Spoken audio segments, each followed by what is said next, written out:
There's a point in life when you realize that retirement's not just around the corner, but neither is your youth. For us, it's still about 10 years away, and we were not looking to retire early.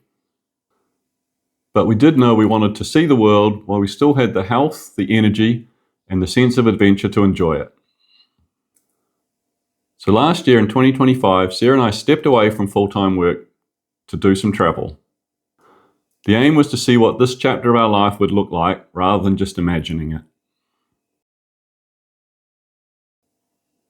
Hi, I'm Aaron, and this is Wander More, Work Less. After travelling for 6 months last year, it's a good time now to pause, look back, see what happened, figure out what we enjoyed, and then look forward to 2026 and beyond and what might come next. We're back home in New Zealand now, enjoying time with family and friends, and easing back into what we'd kind of think of as a normal kind of life. For me, that's meant catching up on editing videos, taking the dog for walks, getting back to riding my bike, enjoying some of those things that I just couldn't do while we were traveling. Sarah's gone back to work 3 days a week on a temporary contract, the same place she used to work. She enjoys the contact with people, and it's a good chance for her to spend some time away from me. I'm also looking at a contract. Again, it'll be part-time at a place I worked a number of years ago, helping them out with some projects. It'll give us a chance to top back up the travel budget and just a bit of time to think and a bit of a challenge. This isn't a how to retire early video. It's a look back at why we took the break, what surprised us along the way, what went well, and what we could figure out to do a bit better in the future. And if you're curious about where this channel's heading, it'll give you a little bit of context about why you'll start seeing some slightly different videos coming up alongside our normal travel videos. More than anything, it's a chance to reflect on timing, travel, work, and it may even prompt you to think about your next chapter. While we were traveling, everything moved very quickly. You're always thinking about your next place you're going to stay, the next train you're going to catch, the next ferry, the next bus. You don't have a lot of time to just sit back and reflect on what's going on. Now that we're home and editing the videos from when we're away, it's a great time to get some space, reflect on what we experienced, how we traveled, and what we thought about the adventure. One of the big surprises after 4.5 months of travel was that we didn't arrive home feeling completely exhausted. We kind of got used to the constant change, the new places. We got into a rhythm. So yeah, that was really interesting. We thought we'd arrive home feeling very tired and needing a holiday from the holiday, but it wasn't like that. That said, we were very happy to get home, see family, take a break from the travel, and just catch up with people. We're in the middle of releasing our Santorini videos at the moment, and to tell you the truth, that was probably the biggest surprise of our trip. We really didn't expect to enjoy that island as much as we did. It's the place that you see on all the picture postcards, all the YouTube and Instagram videos. Everybody raves about it. And so we sort of thought it would be overhyped, and we'd get there, we'd see all the glitz and glamour and go, this is not for us. But actually, we spent 3 full days there, loved the place, enjoyed walking around without the crowds, got up early in the morning to see the sunrise. It was, probably our highlight of our trip. That and our island hopping across the Greek islands. So that's something you've got to look forward to, because there's 3 more islands coming up soon. The biggest lesson about the trip wasn't about a specific country though. It was about managing the mental load. That kind of travel comes with a lot of background noise. You're constantly thinking about where you're heading next, how you're going to get there, where do you need to book a ferry, how do you get to the bus station, is that accommodation going to be where people said it really was, how do you get in, how do you find the key?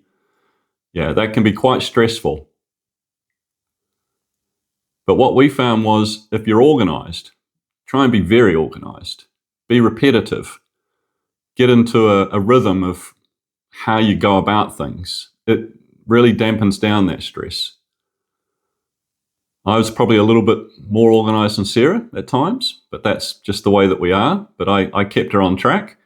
And it just meant that, when we got somewhere, we unpacked, we had a way, we put our stuff away. When we were ready to leave again, we put our bags back together again, put everything in there, and, got to the next destination. The more organised you are, the more you enjoy a trip like that. Another key lesson from this trip is you don't need to book way in advance. We were booking sometimes just a few days ahead, sometimes a week ahead. The more flexibility you can keep into your travel just makes it a lot less stressful in terms of if something goes wrong. You'll see in a video coming up, we had a ferry get cancelled. Well, cancelled, it was meant to leave at 5 or 6 o'clock in the evening, and instead the high winds meant it couldn't leave until 4 o'clock the next day. So we got a text, hey, your ferry's not going today. You now need to find somewhere to stay. The next place we'd booked, we were going to waste that night because we weren't going to be there. You can't cancel that. But we didn't get stressed about it. We made the booking of the extra accommodation. We waited for the 4 a.m. ferry the next morning and got ourselves organised and kept going. The balance between booking ahead and booking late was something we just did by trial and error. Some things, naturally, you need to book ahead. So if you're trying to lock in a flight, that we typically would book in a date ahead, and then we'd plan our overland travel and accommodation around getting to that destination for the flight. If we've made a flight, for example, from Corfu to Prague, then we know the date that plane leaves. It's going from Corfu, right? We've got to get ourselves there in time. And when we arrive in Prague, we know we're going to have accommodation booked for that destination, but we won't have accommodation for the following destinations because, if the flight's delayed, cancelled, you don't want that concertina effect of multiple things having to be rescheduled. So we would typically, just book that first place, lock that in, and then go from there. One thing we learned was that for us, 4.5 months away from home was just a little bit too long. I think if we were to do the trip again, ideally we would probably keep it to 3 months and with a view to come home, spend some time at home, and then be prepared to spend the extra money and go away again. 4.5 months away from our daughters and our dog and our other family and friends were just a little bit too long. So that's one key lesson for us.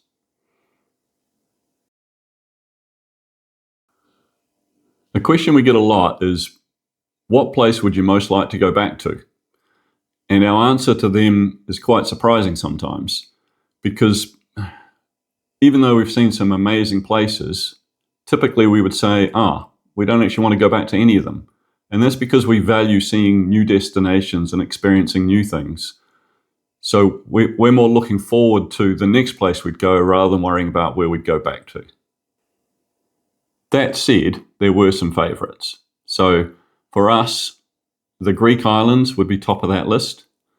We loved ferry hopping across the Mediterranean, enjoying those islands. They're a relaxed kind of place to stay, lovely beaches, beautiful crystal clear water, nice people, some nice food. So that was a highlight. It would be the Greek islands.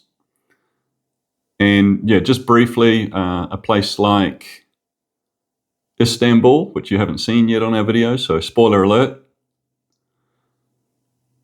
We spent a week in Istanbul, and that was amazing. We loved Istanbul. The people that we stayed with were amazing. Abuja and Nur, we stayed above their home or in their home, effectively. They have a part of it they rent out, and that was a wonderful experience. And Istanbul's got so much to see and do. We definitely, if we had to go back to Europe and travel through Istanbul, we would spend at least another week or two there. In addition to those, there's some other amazing places. We loved Budapest. We loved Split and Dubrovnik in Croatia. We enjoyed Ohrid in North Macedonia. That was a place, to be fair, we'd never even heard of. In fact, a lot of the places we visited, we'd never heard of before we got to the place. Before we actually planned the trip. So many of the places we visited were actually unknown to us, and that was kind of the experience we wanted. So up until now, most of the videos you've seen of ours have been those kind of point of view walking videos where you come along with us, we show you around a place, usually a walk we've done on a particular morning or day, and you get to see it as we experienced it. And that's the kind of video we enjoy making, and we hope people enjoy following along with us. It's a chance to travel with us if you can't, or a chance to research somewhere you might be about to go. Most of the videos you've seen to date were edited during our trip. So we filmed as we went. We would then edit the video, get it ready, get it published, put it up on YouTube, and then move on to the next place. And slowly but surely we got further and further behind. So now we're in catch-up mode. So there's plenty more videos to come, but we are now starting to think about some other videos that we should be making. Now that we've got time, videos like this to reflect on the trip and to talk more about the places we enjoyed and things we saw are the kind of videos you might see coming up in addition to those POV walking videos. Being home and focused on editing the videos from the trips, giving me a chance to think about the kind of videos that might be useful to people in addition to the follow along with us videos. So you will have seen a couple of those come out. We did a Osprey backpack review video. We did an introduction to flashpacking video, and we also did a overview or intro to the Santorini series of videos. So there's a few videos like that we're going to start to make that we think people might find useful in addition to the POV videos. So there's plenty more of the POVs still to come. If you've got ideas on additional videos we could make, please let us know in the comments. The kind of things we're thinking about are how to navigate through Albania, how to avoid the Schengen, how to get those days outside the Schengen countries. That was useful to us on our long trip, how to plan that. How we planned getting across the Greek islands, working out how to connect things together. How we planned part of the trip and how we did our bookings and managed our mobile phone and our apps and things like that. So there's some other things like that we think we might make some videos on, but really interested to know your thoughts and ideas too.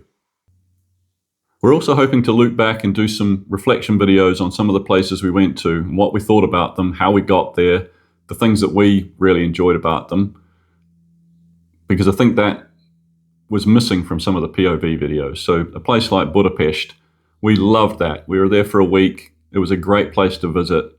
I think people would really enjoy the city if they went there.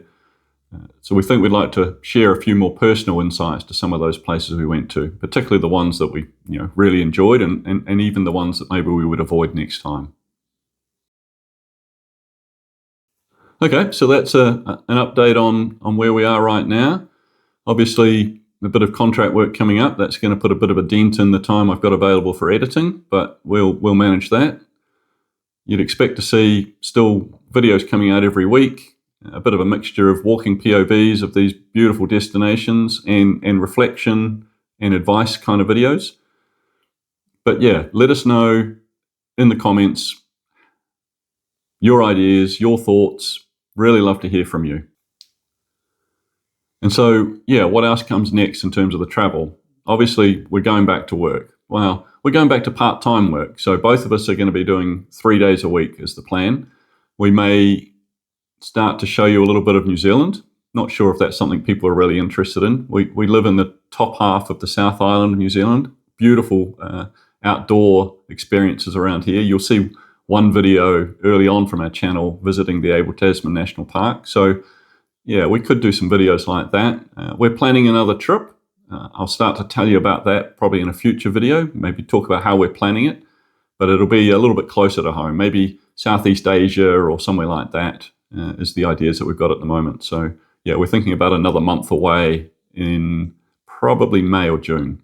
So that'll be exciting, and we're really looking forward to that. And then I think at the end of the year, we'll probably do another month away. Not sure if we'll get back to Europe. That would be something we'd like to do. A month would be a little bit rushed, so we'd probably just do one country, maybe Portugal or Spain, that we skipped going to this time. Give us your thoughts and ideas of places you'd go, given where we've already been. Love to know what you think. Okay, that's all for now.